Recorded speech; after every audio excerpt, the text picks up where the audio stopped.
Eindaki mabe lobi eleki quartier quand Luka tombé sans résistance, quand Luka na maboko ezalaki à l'occasion ya descente ya président. Il y a les amis de Jonathan David Mbombo oyo kumba makana vraiment na ya ba maman Jonathan David Mbombo esika wapi bakitaki na quartier 3 na quand Luka na commune Ngaliema, plus précisément na veni Muyoba kuna epai wapi ayaki en aide pona kosunga ba maman oyo basalaka petit commerce. Tikana yebisa bino ki en tout cas elekaki kitoko ayambamaki kitoko avec un pacte paix idéologie yokelanga iloko oyo.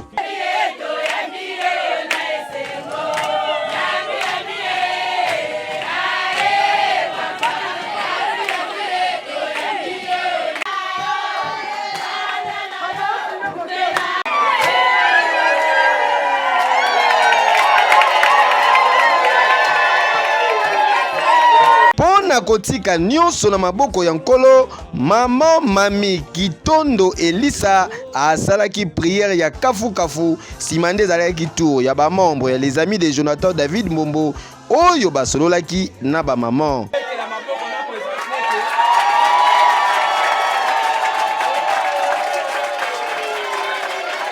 Et bongo tangu azwaki maloba véritablement na yamba maman mutu atika social na défaut les très dynamiques Jonathan David Mbombo atalisaki boye.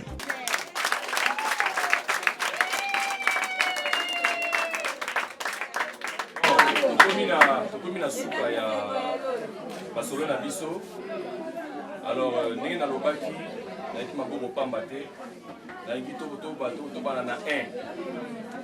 deuxième volet ekozala kala te aya maboko pamba poazwa 0 mutu atika social na défaut mwana mboka Jonathan David Mbombo atikelaki bango mobange na enveloppe oyo ekosunga ba maman bakabola po mutu na mutu a renforcer commerce na ye rapidement oyo mwa symbole na zotikela ye pona bile ba maman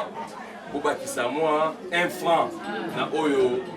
bolukaka la oyo bosalaka lelo tobakisi 1 franc lobi tokobakisa 2 francs ti ekosuka te. Alors mama na Aisha en tout cas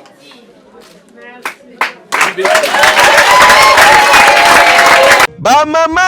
mwana na bino yeyo ba papa pe ba jeune nyonso ya Kaluka pe ya commune ya Ngaliema mobimba basepelaki makasi pe batalisi ke oyo ezali mabele ya Jonathan David Mbombo oche libaya balambeli yango. Keyo